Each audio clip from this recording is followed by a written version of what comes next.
ঢাকা বিশ্ববিদ্যালয়ে আইয়ারে আমি ভর্তি হই। ভর্তি হওয়ার পরে 3 মাস এক নাগাড়ে ক্লাসও করেছি।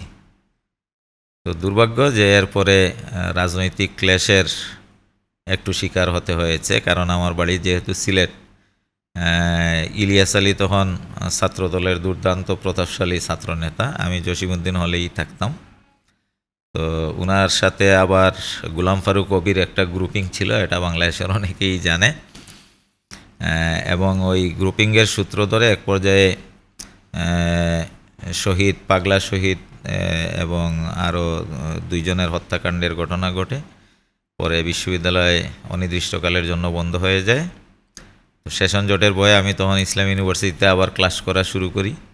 কিন্তু দুর্ভাগ্য এরপরে ওখানে যাওয়ার পরে তৎকালীন স্বৈরাচারী এরশাদ সরকার সেটাকে ট্রান্সফার করে আবার কুষ্টিয়াতে পাঠিয়ে দেয়।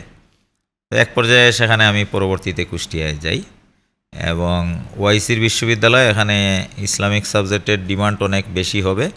তো বড় ভাইদের পরামর্শে আমি তখন থিওলজি সাবজেক্ট সেটাতেই অধ্যয়ন করি এবং সেটাতেই পরবর্তীতে গ্র্যাজুয়েশন এবং মানে মাস্টার্স টোটালিটা কমপ্লিট করেছি।